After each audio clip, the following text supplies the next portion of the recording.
যে পালাবদল হয়েছে, একটা সরকার গেছে, অন্য সরকার এসেছে, আর আমি এই মুহূর্তে রয়েছি আমার আপনার সকলের প্রিয় দীপুদা, দীঘা পুরী দার্জিলিংয়ের প্রথম অক্ষর দীঘায়। এবং দীঘায় যে জগন্নাথ ধাম, সেই দীঘার জগন্নাথ ধাম কিন্তু গত সরকারের নাম দিয়েছিল দীঘার জগন্নাথ ধাম, কিন্তু এই সরকার, নতুন সরকার এসে কিন্তু দীঘার জগন্নাথ ধামটাকে কিন্তু চেঞ্জ করা হয়েছে শ্রী শ্রী জগন্নাথ কালচারাল সেন্টার। তো আজকে আমি এসেছি, প্রায় আমিও এলাম, আমার বাড়িও কিছুটা কাছে হলেও, দীঘা থেকে 8 কিলোমিটার ডিস্টেন্স হলেও, কিন্তু আমি প্রায় এলাম বছরখানেক পর দীঘা জগন্নাথ মন্দিরে। এবং আজকের ভিডিওটা আমার সেই সমস্ত দর্শক বন্ধুদের জন্য যারা আমাকে কমেন্ট করেছিলেন যে দীঘা জগন্নাথ মন্দিরে আসবো কেমন, কিংবা এখানে এসে কেমনভাবে পুজো দিব, এখানটায় প্রসাদ কোথায় পাবো, এবং পুঙ্খানুপুঙ্খ যত সমস্ত আমাকে প্রশ্ন করেছিলেন আপনারা। তো আজকের এই ভিডিওটা শুধুমাত্র তাদের জন্য এবং বাকি দর্শক বন্ধুদের জন্য যারা এই মুহূর্তে চাইছেন যে দীঘা আসবেন ঘুরতে। তো নমস্কার, আমি মৃণাল, আপনারা দেখছেন জার্নি উইথ মৃণাল। এবং আজকে জার্নি উইথ মৃণাল আপনাদের বলবে দীঘা জগন্নাথ ধাম দীঘা জগন্নাথ, আবার ভুল হচ্ছে, দীঘা জগন্নাথ মন্দির সংক্রান্ত সমস্ত ধরনের তথ্য কিন্তু আজকের এই ভিডিওতে থাকবে। তো আপনারা কেউ স্কিপ করবেন না, ভিডিওটা পুরোটা দেখতে থাকুন। তো চলুন আমরা এখন তাহলে যেতে থাকি। রয়েছে দীঘা জগন্নাথ মন্দিরের প্রধান ফটকের ঠিক সামনেই, দেখতে পাচ্ছেন আপনারা। আর সামনেই রয়েছে national highway 116B। National highway 116B পাশেই কিন্তু রয়েছে দীঘা জগন্নাথ মন্দির। এটা হচ্ছে সেই প্রধান ফটক, দেখতে পাচ্ছেন। এখানে কিন্তু বহু পুণ্যার্থীর কিন্তু আনাগোনা চলছে এই মুহূর্তে, দেখতে পাচ্ছেন। আর এখানটায় ঢোকার যে টাইম, এখন যেহেতু বাজে সন্ধ্যা 7:30, এখানে মন্দিরে প্রবেশের টাইম কিন্তু সকাল 6টা থেকে দুপুর 1টা পর্যন্ত, এবং বিকেলবেলা 4টা থেকে রাত্রি 8টা পর্যন্ত। এখন বাজে 7:30। বহু পুণ্যার্থী কিন্তু এখন এখানটায় ঢুকছেন দীঘার জগন্নাথ মন্দির প্রভু জগন্নাথ দেবের দর্শন করার জন্য। এবং সামনের চিত্রটা দেখতে পাচ্ছেন, কিন্তু এখানে ছোটোখাটো যেমন বিক্রি হচ্ছে জগন্নাথ দেবের প্রসাদ, যেমন এখানে বিক্রি হচ্ছে, খজার আরও বিক্রি হচ্ছে, সমস্ত কিছুই ঠিক একটা সাজো রব দীঘা জগন্নাথ ধামে, আবারও ভুল হচ্ছে, দীঘা জগন্নাথ মন্দিরে কিন্তু এখনও কিন্তু সাজো রব। তার কারণ দীঘা হচ্ছে বাঙালির পর্যটকদের কাছে একটা খুব একটা ঘোরার জায়গা। আপনারা যেমন আগে কী হতো, আমরা দীঘায় এলে কিন্তু দীঘায় যেমন সমুদ্র দেখতাম, দীঘা, মন্দারমণি, তাজপুর, শঙ্করপুর। এবারে কিন্তু এখন কিন্তু প্রায় গত বছর আমাদের প্রাক্তন মুখ্যমন্ত্রী মমতা বন্দ্যোপাধ্যায় কিন্তু এই দীঘা জগন্নাথ মন্দিরের শুভ সূচনা করেছিলেন। এবং মন্দিরের কিন্তু দর্শনার্থীর ভিড় কিন্তু সরকারের পালাবদল হোক কিংবা অন্য কিছু দিক দিয়ে দেখতে গেল, দর্শনার্থীর ভিড় কিন্তু কমেনি। মন্দিরের সামনেই কিন্তু এখানটায় পেয়ে যাবেন সমস্ত ধরনের জিনিসপত্র, দীঘা জগন্নাথ অনেক কিছু কসমেটিক্স কিনে নিতে পারেন আপনারা, এখান থেকে প্রসাদও কিনতে পারেন, এখানে অনেক কিছু দীঘা সি বিচের ধারে যারা কেনেন এখান থেকে কিন্তু সমস্ত কিছু পেয়ে যেতে পারেন আপনারা। ঠিক মন্দিরের প্রধান ফটকের ঠিক সামনেই কিন্তু এখানটায় রয়েছে সমস্ত ধরনের দোকান। যারা প্রধান ফটক দিয়ে মন্দিরে প্রবেশ করবেন তারা কিন্তু দেখবেন প্রধান ফটকে ঠিক ঢুকার যে এন্ট্রিটা রয়েছে ওই দিকটা, আমি আকাশকে ওই দিকটা দেখাতে, ওই এন্ট্রির ঠিক পাশে রয়েছে কিন্তু জুতো রাখার জায়গা, সম্পূর্ণ বিনামূল্যে। আর আপনাদের যদি ব্যাগ নিয়ে আসেন কিংবা হেলমেট নিয়ে আসেন কিংবা যে কোনো জিনিসপত্র, ঘড়ি টড়ি সমস্ত কিছুই কিন্তু রাখার জন্য এই প্রথম কাউন্টারটা রয়েছে। এখানে মাত্র 5 টাকা নেবে, 5 টাকা নিয়ে জিনিসপত্র রাখার সুন্দর সুব্যবস্থা রয়েছে। এবং এই যে বাকি যে কাউন্টারগুলো দেখতে পাচ্ছেন, এখানে কিন্তু সম্পূর্ণ বিনামূল্যে আপনারা জুতো রেখে কুপন নিয়ে কিন্তু আপনারা এখানে মন্দিরে প্রবেশ করতে পারেন। তো আমরা এই মুহূর্তে তাহলে চলুন আমরা মন্দিরে প্রবেশ করি এবং আপনাদেরও আজকে জগন্নাথ প্রভু দর্শন করাই।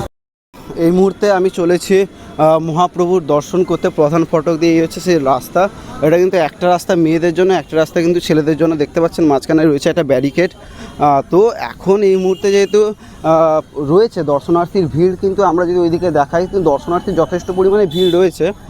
তো এই মুহূর্তে এভাবেই প্রবেশ করানো হচ্ছে।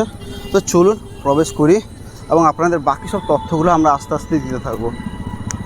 এই মুহূর্তে আমরা মন্দিরের প্রধান ফটক দিয়ে প্রবেশ করে গেছি অলরেডি। আর এই মুহূর্তে আমরা যাচ্ছি মহাপ্রভুর দর্শন করতে। সামনে দেখতে পাচ্ছেন আপনারা এখানটায় বহু পুণ্যার্থীর কিন্তু এখানটায় আনাগোনা রয়েছে যথেষ্ট। এবং সত্যি মানে এই জায়গাটাতে আসার পরে না, মানে ঠিক বাইরের দীঘা, মন্দিরের ভিতর প্রবেশ করার পর দীঘা সম্পূর্ণ আলাদা।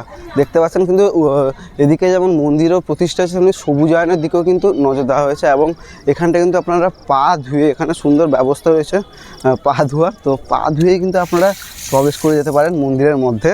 আমি এই মুহূর্তে রয়েছি এই যে অরুণ স্তম্ভের সামনে এবং সিংহদ্বারের ঠিক সামনে রয়েছে। এটাই হচ্ছে প্রবেশের জায়গা। আমরা এলাম ওই যে দূরে দেখতে পাচ্ছ প্রধান ফটক, পাচ্ছেন আপনারা প্রধান ফটক রয়েছে, ওই প্রধান ফটক দিয়ে কিন্তু আমরা প্রবেশ করলাম। এবং ঠিক আমি এটা হচ্ছে 6 নম্বর গেট, ঠিক এপাশ দিয়ে গেল আপনারা সমস্ত জিনিস পাবেন। এপাশ দিয়েও মানুষ অনেক প্রবেশ করছেন দেখতে পাচ্ছেন।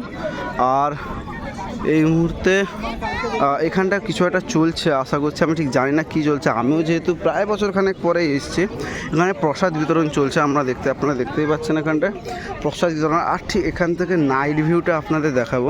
দেখুন এই যে নাইট ভিউটা না, মানে এর তুলনা হয় না, এর তুলনাই হয় না। এই যে নাইট ভিউটা, আরও আমি কাছে যখন যাব আমি আপনাদের আরও ভালো করেই দেখাবো। তো সত্যি এর তুলনা হয় না, মানে এই যে আলো পড়েছে এবং এখানে যে নাইট ভিউটা সত্যি অপূর্ব লাগছে।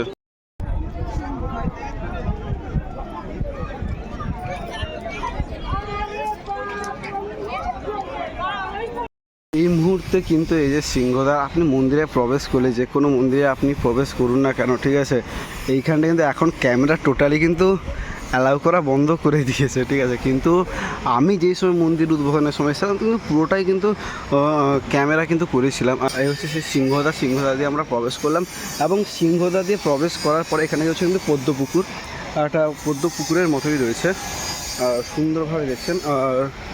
বেশ জলে নামা ভালো, কিন্তু এই যে এখন যেমন এখানে ব্যারিকেড টাইপের করে দিয়েছে হালকা, তখন কিন্তু তখন কিন্তু আমি যে টাইমটায় বলছি যখন মন্দির উদ্বোধন হয়েছে তারপরে যে টাইমটাতে, তখন কিন্তু সমস্ত কিছুই ছাড় ছিল, আপনি ভিডিও যা ইচ্ছা করতে পারেন, ঠিক আছে।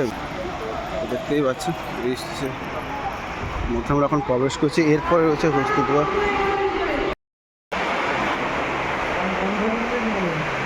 তো এই মুহূর্তে আমরা হস্তিদ্বার দিয়ে যাচ্ছি, দেখতেই পাচ্ছেন। এই হচ্ছে হস্তিদ্বার দিয়ে আমরা এই মুহূর্তে এগিয়ে যাচ্ছি, দেখুন।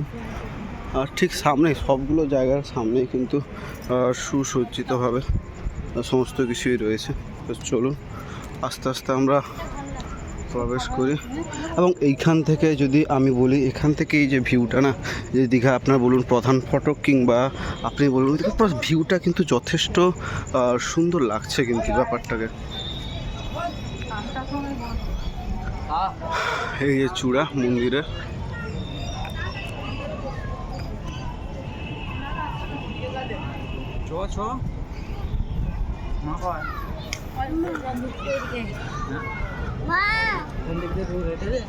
তো আমরা এই মুহূর্তে প্রবেশ করছি। অবশেষে আমি এই মুহূর্তে রয়েছি গর্ভগৃহের ঠিক সামনে। জগন্নাথ দেব, বলরাম দেব এবং সুভদ্রা দেবী যে বেদির উপর বসে রয়েছেন ওটার নাম হচ্ছে রত্নবেদী, যেটা 1,00,000 শালগ্রাম দিয়ে তৈরি।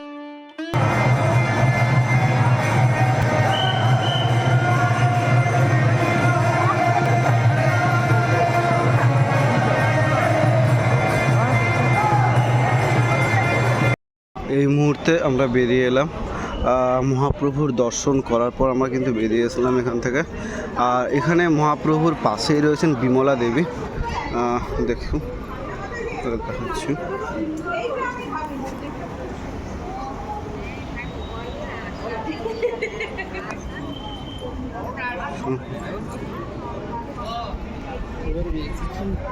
এই স্টপ আসছে।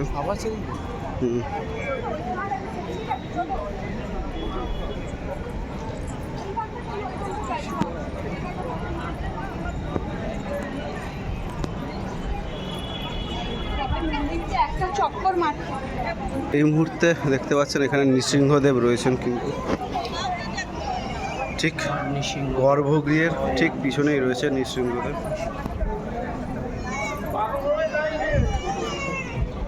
এটা হচ্ছে ভোগ কক্ষ, আমি সেই ভোগ কক্ষে আপনাদেরকে নিয়ে যাচ্ছি এই মুহূর্তে। এটা হচ্ছে তার এন্ট্রান্স। এখানটায় কি ভিডিও হয় আই ডোন্ট নো।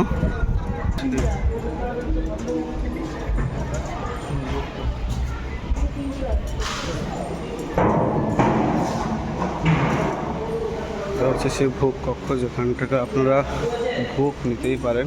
এখানে বিভিন্ন দাম রয়েছে, যেমন মহাপ্রসাদ 100, 150 বিভিন্ন মহাপ্রসাদ। এটা হচ্ছে সেই রান্নাশাল যেখান থেকে রান্না হয়, ভগবানের প্রসাদও তৈরি হয়, প্রসাদম ভগবানের তৈরি হয়। এবং আর এটা হচ্ছে সেই ভোগ কক্ষ। আর এই যে গর্ভগৃহ দেখতেই পাচ্ছেন আপনারা, সুন্দর করে আমি আপনাদের দেখাচ্ছি গর্ভগৃহটাকে। চলো, এখানটায় বহুত কিন্তু পুণ্যার্থীরা এসে বসছেন। আর এখানটায় মন্দিরে সত্যি কথা বলতে গেলে না, মন্দির যেমনই হোক না কেন, মন্দির হোক বহু পুরনো মন্দির, 400 500 600 বছরের পুরনো মন্দির কিংবা নতুন মন্দির, মন্দির বলুন, যে কোনো ধর্মস্থান কিংবা ধর্মস্থানগুলো কিন্তু সত্যি মানুষের মনে একটা আলাদাই ভক্তি আনে। তো হচ্ছে ব্যাপার, মানে অপূর্ব যে ভিউটা না, মানে আমি সত্যি ক্যামেরাই বন্ধ করতে পারছি না, এত সুন্দর একটা ভিউ। ঠিক আছে, গর্ভগৃহ রয়েছে, হস্তিদুয়ার রয়েছে, পরপর যেমন রয়েছে সমস্ত। এই মুহূর্তে আমরা মহাপ্রভু জগন্নাথ দেব, বলরাম দেব এবং সুভদ্রা দেবীর কিন্তু দর্শন করলাম। যেহেতু আমি এসেছিলাম প্রায় বছরখানেক আগে, তখন কিন্তু আমি আপনাদের যেমন বারবারই বলছি, তখন কিন্তু ভিডিও ফটো সমস্ত কিছু অ্যালাউ ছিল। কিন্তু এই মুহূর্তে প্রশাসন যথেষ্ট পরিমাণে কড়া প্রশাসন হয়েছে, প্রশাসন যথেষ্ট পদক্ষেপ নিয়েছে এই সব জায়গার ক্ষেত্রে। সেই জন্য এখানটায় বর্তমানে ভিডিও ফটো কোনোগুলো অ্যালাউ নেই। কিন্তু তাও আমি আমার দর্শক বন্ধুরা কখনও ওনাদেরকে নিরাশ করবো না, দর্শক বন্ধুদেরকে নিরাশ করবো না বলে আমি কিন্তু রিস্ক নিয়ে কিছু ভিডিও বানিয়েছি। এবং যদি আরও ভিডিও দেখতে চান, আমি কিছু কিছু অ্যাড করবো, আপনারা দেখবেন। আশা করছি আপনারা ভিডিওগুলো সব দেখছেন। তো এই মুহূর্তে যে জায়গাটায় রয়েছে, পাশে দেখতে পাচ্ছেন রয়েছে কিন্তু ওই যে দূরে রয়েছে সিংহদুয়ার। ঠিক আমরা ঘুরে টুরে এপাশ দিয়ে ঠিক এলাম, এসে ভিতর দিয়ে মন্দিরে প্রবেশ করলাম, দিয়ে আবার আমরা বর্তমানে বেরিয়ে যাব মন্দির থেকে। তো এইখান থেকে যে মন্দিরের অপরূপ দৃশ্যটা সত্যি দেখার বিষয়, মানে এখানে তাকিয়ে মনে হবে 1-2 ঘন্টা থাকা যাবে। এবং উপরে থেকে ধ্বজা উঠছে কিন্তু মহাপ্রভু মন্দিরের উপরে, নীলচক্রের উপরে কিন্তু ধ্বজা। আপনারা চাইলে কিন্তু প্রত্যেকটা মানুষ এখানে ধ্বজাও বিক্রি হয়, আপনারা নিজেদের নাম করে ধ্বজা আপনারা এখানে উত্তোলনও করতে পারেন। সমস্ত কিছু কিন্তু ব্যাপার রয়েছে এখানটায়। সামনে ধ্বজা উঠছে। তো যেটা কথিত আছে, আমরা যারা পুরী ঘুরতে গেছেন, পুরীর জগন্নাথ মন্দিরে, ওখানটায় ঘুরতে গেলে যাবেন যে হাওয়ার বিপরীতে কিন্তু ধ্বজা উড়ে। তো এটা কতটা সঠিক কতটা মিথ্যা আমি জানি না, তবে আমরা ভগবানকে বিশ্বাস করি, বিশ্বাসে মিলায় বস্তু তর্কে বহুদূর। কিন্তু সেদিক দিয়ে দেখতে গেলে সমস্ত কিছু আমাদের সনাতন ধর্মে যেমনটাই রয়েছে, যে এভাবেই হয় জিনিসটা। এই সিংহদ্বারের সামনেই কিন্তু রয়েছে কিন্তু ভগবানের প্রসাদ কিন্তু পাওয়া যাচ্ছে এখানে। যে আমরা বর্তমানে নেব একটু কচুরি, যার দাম হচ্ছে 6 পিস কচুরি দিয়ে মাত্র 50 টাকা। তো চলুন নিয়ে নিই আমরা।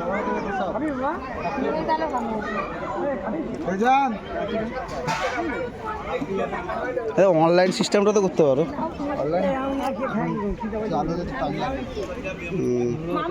তো এই মুহূর্তে আমি আপনাকে যেমন বলছিলাম, সিংহদ্বারের পাশে কিন্তু পাওয়া যাচ্ছে 5 পিস পুরি এবং অফুরন্ত সবজি। ঠিক আছে, মানে আপনি যত ইচ্ছা খেতে পারেন, আনলিমিটেড সবজি এটাকে আমরা বলি এখন বাংলা ভাষায়। ঠিক আছে, তো আনলিমিটেড সবজিতে মাত্র 50 টাকা। ঠিক আছে, তো এই দামটা আমার কাছে একটু বেশি লাগছে, কিন্তু কিচ্ছু করার নেই, এখানে এরকমই দাম হবে, খেতেও হবে। তো আমি একটু টেস্ট করে দেখি কেমন ঠিক খেতে। 50 টাকা তো দিলাম, খাবারটা ঠিক কেমন হচ্ছে দেখাবো। একটু সবজি নিলাম পুরি দিয়ে,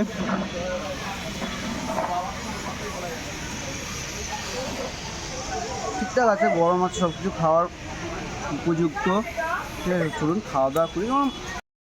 তো এই মুহূর্তে আমরা যে জায়গাটায় রয়েছি দেখতে পাচ্ছেন আপনারা, এই যে মাঠটা রয়েছে কিন্তু ভোগ টোগ আপনারা যা কিছু কিনতে পারেন, ঠাকুরের ভোগ বলুন, ঠাকুরের প্রসাদ বলুন, কিংবা ধ্বজা আমি আপনাদের যেমনটা বললাম। এই যে দোকানটা দেখতে পাচ্ছেন মার্কেট কমপ্লেক্স মতো রয়েছে, ওখানটা কিন্তু সমস্ত ধরনের, এই যে মার্কেট কমপ্লেক্সটা আমি আকাশকে বলে একটু দেখাতে, মার্কেট কমপ্লেক্সটাই কিন্তু আপনারা সমস্ত কিছু এই জায়গাটা পেয়ে যাবেন।